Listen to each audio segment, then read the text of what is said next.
আপনারা ইমো যারা ইউজ করেন এর বড় একটি সমস্যা হচ্ছে আননোন নাম্বারে কল আসা, অপরিচিত নাম্বারে কল আসা।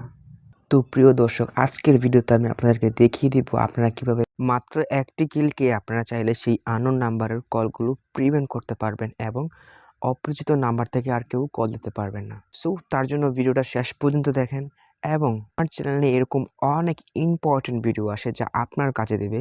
তার জন্য আমার চ্যানেলটা সাবস্ক্রাইব করে রাখুন। সো লেটস গো, ভিডিওটা শুরু করা যাক। আমরা প্রথমেই চলে যাব ইমোতে। ইমোতে আসার পর প্রিয় দর্শক আমরা চলে যাব আমাদের প্রোফাইলে আসার পর আমরা এখানে দেখতে পাচ্ছি সেটিংসে ক্লিক করব। তারপরে আমরা এখানে দেখতে পাচ্ছি প্রাইভেসিতে আমরা ক্লিক করব। তারপরে প্রিয় দর্শক আমরা নিচে দেখতে পাচ্ছি হু ক্যান কল মি, এটাতে আমরা ক্লিক করব।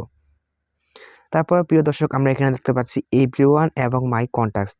এভরিওয়ান থাকলে মনে করেন যে আপনাকে যে কেউ কল দিতে পারবে, আর যদি মাই কন্ট্যাক্টে থাকে তাহলে কিন্তু আমাদের ফোনে যেই নাম্বারগুলো সেভ করা আছে শুধুমাত্র তারাই কল দিতে পারবে। সো এখন আমরা এখানে মাই কন্ট্যাক্টসে ক্লিক করে রাখবো। তো প্রিয় দর্শক, আজকের ভিডিওটা ছিল এতটুকুই। ভিডিওটা ভালো লাগলে অবশ্যই একটা লাইক করে দিবেন এবং আমার এই চ্যানেলে অনেক অনেক ইম্পর্টেন্ট ভিডিও আসে যা আপনার কাজে দেবে। তার জন্য আমার চ্যানেলটা সাবস্ক্রাইব করে রাখুন। আজকে এতটুকুই। আল্লাহ হাফেজ। সবাই ভালো থাকবেন, সুস্থ থাকবেন।